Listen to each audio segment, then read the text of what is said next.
नमस्कार, खबरों की खबर में आपका स्वागत है। पश्चिम बंगाल की मुख्यमंत्री ममता बनर्जी का एक खतरनाक प्लान फेल हो गया। और यह फेल क्यों हुआ? क्योंकि हाईकोर्ट ने एक ऐसा आदेश दिया, एक ऐसा झटका दिया कि सारा खेल ही बदल गया।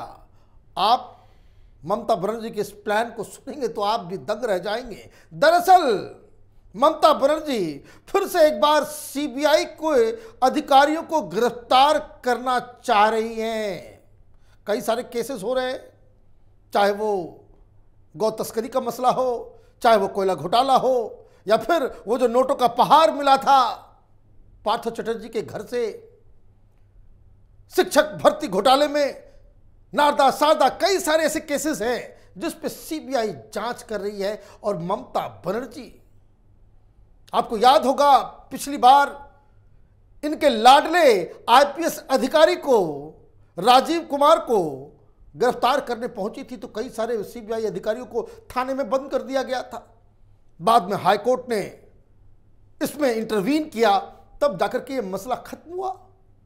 एक बार फिर से ममता बनर्जी वही काम करना चाह रही थी, लेकिन हाईकोर्ट ने आज जो फैसला दिया, ये फैसले की कॉपी हमारे हाथ में है। आप सुनेंगे तो आप भी दंग रह जाएंगे और पूरा मसला समझेंगे तो आपको समझ में आएगा कि ममता बनर्जी की सरकार किस तरीके से सीबीआई हो या ईडी हो उससे बदला लेना चाहती है। दरअसल ये मसला 2 दिन पुराना है। सीबीआई की कस्टडी में एक आरोपी की मौत हो जाती है। और ये आरोपी कौन है? आपने सुना होगा, वो बीरभूम की घटना जिसमें घर के अंदर ही 10 लोगों को जिंदा जला दिया गया था। उसका मेन अभियुक्त, मेन आरोपी 8-9 दिन पहले यह गिरफ्तार हुआ, भागा भागा फिर रहा था। इसका नाम लालन शेख है। अब लालन शेख सीबीआई की गिरफ्त में है इस बड़े केस में जो सीबीआई जांच कर रही है। कौन से केस को? तो बीरभूम में जो जिंदा जला दिया गया था लोगों को। इस केस का कोई लेना देना नहीं है, चाहे वो गौ तस्करी का मसला हो, चाहे वो किसी और चीज का मसला हो। ये अलग इंडिपेंडेंट केस है। हाईकोर्ट ने कहा था कि इसकी जांच सीबीआई करेगी। अब लालन से एक 8-9 दिन पहले गिरफ्तार होता है, सीबीआई उसे पकड़ के लाती है और अपने कैंप ऑफिस के अंदर उसको रखती है। अचानक से उसकी मौत हो जाती है। मौत के बाद बवाल शुरू होता है। आनन फानन एक एफआईआर दर्ज किया जाता है। लालन शेख की पत्नी वो आती है और ये कहती कि भाई हमारे पति को सीबीआई के अधिकारियों ने मार दिया। उसके शरीर पे मारपीट के निशान हैं। सिर्फ मारा ही नहीं, सीबीआई के अधिकारियों ने उसके जीभ को भी काट दिया और नामजद एफआईआर दर्ज कराया गया 6-7 अधिकारियों के ऊपर। उसमें इन्वेस्टिगेटिंग ऑफिसर भी और भी कई सारे लोग। अब एफआईआर दर्ज मतलब ये कि जो नाम दर्ज जो आरोपी होंगे उसको गिरफ्तार किया जाएगा। सीबीआई को खेल समझ में आ गया। सीबीआई फौरन आनन फानन वो हाईकोर्ट में गुहार लगाती है कि ये जो सीआईडी ये जो जांच कर रही है पश्चिम बंगाल के सीआईडी, उसके ऊपर रिस्ट्रेन लगाया जाए। इन लोगों की आदत है सीबीआई के अधिकारियों को इस तरह से प्रताड़ित करना, दबाव डालना, ताकि जो हम लोग अपना काम कर रहे हैं उसमें हम डर जाएं और किसी को पनिश ना कर पाए, कोई इन्वेस्टिगेशन सही ढंग से ना कर सकें। अब हाईकोर्ट मसला पहुंचा तो फिर सुनवाई इसकी हुई। अब पूरी कहानी क्या है, उसकी मौत कैसे हुई? तो जो कोर्ट में बताया गया सीबीआई के द्वारा वो ये कि सवेरे सवेरे उसको मेडिकल के लिए ले जाया गया, लालन शेख को जिसकी मौत हो गई। मेडिकल रिपोर्ट तैयार हुई, वो बिल्कुल स्वस्थ था, कोई इंजरी नहीं, कहीं कोई मारपीट का कोई निशान नहीं, वो बिल्कुल स्वस्थ था। और मेडिकल रिपोर्ट लेकर के कुछ सामान खरीदना था तो उनके इन लॉज के घर पे जाकर के कुछ सामान को जब्त करना था, तो उसको वो लेकर के वहां पे गए। और वापस जब कैंप ऑफिस में लाया गया उसे, तो वहां पे एक सीआरपीएफ का गार्ड था और एक सीबीआई का व्यक्ति था। कोई बड़े ऑफिसर, इन्वेस्टिगेटिंग ऑफिसर नहीं। अब लालन शेख ने कहा कि उसे नहाना है, तो वो एक गमछा लेकर के बाथरूम में जाता है। कुछ देर बाद मालूम चलता है कि वो उस गमछे का फांसी बना करके उसकी मौत हो जाती है। पोस्टमार्टम रिपोर्ट आती है, रिपोर्ट में भी यही कहा गया कि गला के दबने से उसकी मौत हुई है, सांस अटक गई जैसे फांसी में होता है। तो उसने आत्महत्या कर ली। तो ये सीबीआई ने कहा आत्महत्या, और ममता बनर्जी की पुलिस एजेंसी और तमाम उसके चट्टे बट्टे कहने लग गए कि भाई ये तो कस्टोडियल डेथ है।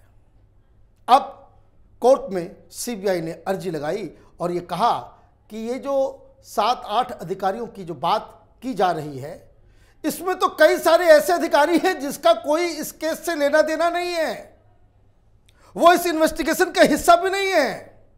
जो इस केस का आईओ है वो तो उस दिन कैंप ऑफिस में था ही नहीं। मॉर्निंग में वो हॉस्पिटल गया है, वापस लौटा है। वहां पे तो जिस अधिकारियों की मौजूदगी होगी, अगर पुलिस कहती है कि भाई लोगों ने टॉर्चर करके मार भी दिया, तो उन अधिकारियों का वहां होना तो लाजमी है। लेकिन सीबीआई कह रही कि वहां कोई नहीं था, लेकिन फिर भी नामजद कर दिया गया इन अधिकारियों को। सवाल यह भी उठता है कि लालन शेख की पत्नी को इन अधिकारियों का नाम कैसे मालूम, फिर भी नामजद एफआईआर कराया गया, तो इसका मतलब है कि कुछ सिखाया गया होगा। अब सीबीआई ने अपने प्ली में बताया, सारी कहानी बताई कि भाई इस तरह से हुआ है। और जो मुख्य बात जो सीबीआई की तरफ से कही गई वो सुनिए क्या कहा गया।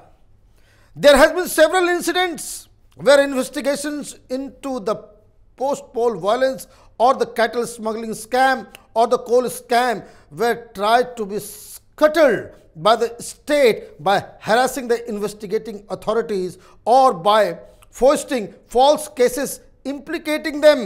In the interest of justice, investigation should be handed over to an agency which is not under the control of the state government, and the CID must be restrained from doing any further investigation into the alleged offense.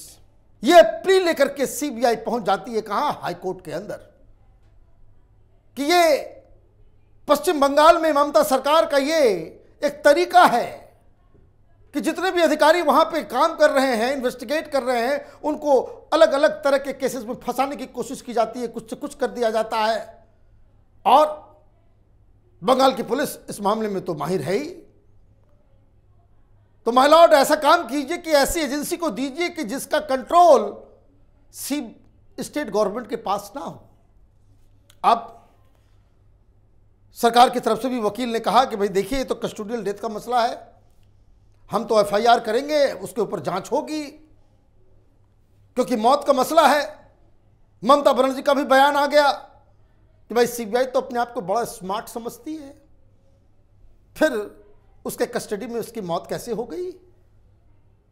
भाई आप मुख्यमंत्री हैं, आपको पता होना चाहिए कि आपके राज्य में क्या हो रहा है।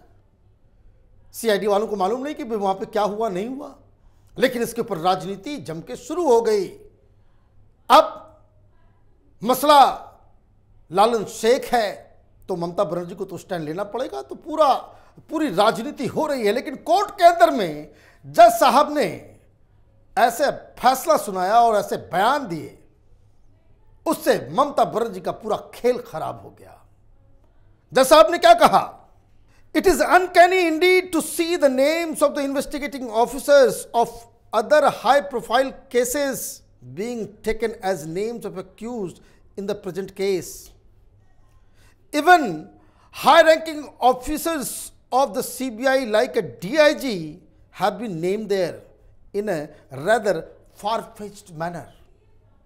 In fact, the learned counsel of CBI has also referred to a few instances and alleged that in such cases pressure has been applied upon the investigating officers of the CBI to deter them from unearthing truth.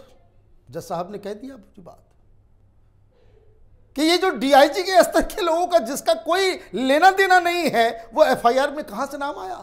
जरूर किसी के आदेश पे वहां की police, वहां की CID, वहां का सब कुछ, वहां का पूरा तंत्र बिना तृणमूल कांग्रेस के नेताओं, मुख्यमंत्री हो या फिर कोई और बड़ा नेता हो, उसके आदेश के बगैर 1 इंच भी मूव नहीं करती।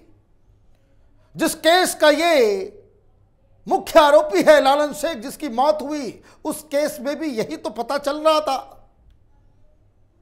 कि इन लोगों ने धमकी दी थी कि घर पे घुस करके आग लगा देंगे। पुलिस को लगातार फोन किया गया, लेकिन पुलिस इंतजार करती रही कि कोई टीएमसी का लीडर ये कहे कि हां जाकर के बचाओ। कोई फोन आया नहीं, लोगों को जिंदा मरने के लिए छोड़ दिया गया। अब जज साहब ने ये सारी चीजें कही तो प्लान ऐसे फेल हुआ, क्योंकि जो फैसला सुनाया गया उसमें साफ साफ जज साहब ने कहा कि ये मैटर बहुत सीरियस है। आप जिस तरीके से नाम आप लोगों का ले रहे हो, इसके ऊपर और भी सुनवाई करने की आवश्यकता है, इसलिए अगली सुनवाई 21 तारीख को होगी। जज साहब का मूड क्या है वो तो उनके बयान से समझ में आ गया कि जो लोगों के नाम डाले गए वो फारफेच्ड है, इनका कोई रिश्ता नहीं है इस केस से। डीआईजी के स्तर के लोगों का नाम आप इसमें डाल रहे हो, ये अनकॉल्ड फॉर है और इसलिए 21 तारीख को सुनवाई होगी। लेकिन तब तक सीआईडी कोई भी कोर्सिव एक्शन नहीं ले सकती, मतलब न पूछताछ कर सकती, न गिरफ्तारी कर सकती, न कुछ उनके खिलाफ कार्रवाई कर सकती है। मतलब ममता बनर्जी का वो प्लान कि मर्डर केस में नाम आ गया, इन अधिकारियों को उठा करके जेल में डाल दो, ये डर जाएंगे, फिर ये जो गौ तस्करी का मसला हो या कोयला घोटाला हो, ये सीबीआई वाले अपना सामान बांध करके वापस चले जाएंगे, रोज का झंझट ही खत्म हो जाएगा। लेकिन धन्यवाद कोलकाता हाईकोर्ट के इस जज को, जिन्होंने ममता बनर्जी के इस खेल को चारों खाने चित कर दिया। अब 21 तारीख को सुनवाई होगी, बहुत लंबी बहस भी चलेगी, लेकिन एक सवाल जो यहां खड़ा होता है, मीडिया इस तरह के कारनामे पे पर्दा क्यों डालती है? सीबीआई एक सेंट्रल एजेंसी है। बंगाल देश के बाहर का कोई इलाका है कि वहां सीबीआई ऑपरेट नहीं कर सकती? सीबीआई की टीम या ह्यूमन राइट्स की टीम कहीं जाती है, लोग पथराव करते हैं, कोर्ट को कहना पड़ा कि भाई ये एजेंसियां जहां जहां जाएंगी, ये अधिकारी जहां जहां जाएंगे, इसकी सुरक्षा की जिम्मेदारी वहां की पुलिस की होगी। ये बांग्लादेश है या फिर हिंदुस्तान के बाहर कोई एक अलग मुल्क ममता बनर्जी ने बना लिया है? और अगर कोई कार्रवाई होगी तो हम सबक सिखाएंगे। ये सबक सिखाने वाली राजनीति उद्धव ठाकरे करते करते किस जगह पे पहुंच गए, ये तमाम मुख्यमंत्रियों को समझ में आनी चाहिए। देश कानून के हिसाब से चलता है, एजेंसियों को बदनाम करने से देश का भला नहीं होगा। फॉल्स केसेस में सीबीआई को फंसाकर कोई बहुत बड़ा अचीवमेंट बंगाल की मुख्यमंत्री ममता बनर्जी को नहीं होने वाला। अब हुआ यह है कि दिल्ली से केंद्र की टीम, बड़े बड़े अधिकारी कलकत्ता जा रहे हैं पता करने के लिए भाई ये मसला क्या है, लेकिन हाईकोर्ट ने अपनी तरफ से जो फैसला दिया उससे ममता बनर्जी को बहुत बड़ा झटका लगा है। वो सीबीआई को लेकर के जो राजनीति करना चाह रही थी, वो राजनीति बहुत ही ज़्यादा कमज़ोर साबित हुई और एक हार का सामना ममता बनर्जी को करना पड़ा। हमारी नज़र इस खबर पे बनी हुई है। आप देखते रहिए कैपिटल टीवी। हमारे वीडियोस को लाइक कीजिए, शेयर कीजिए और हमारे चैनल को सब्सक्राइब कीजिए। धन्यवाद।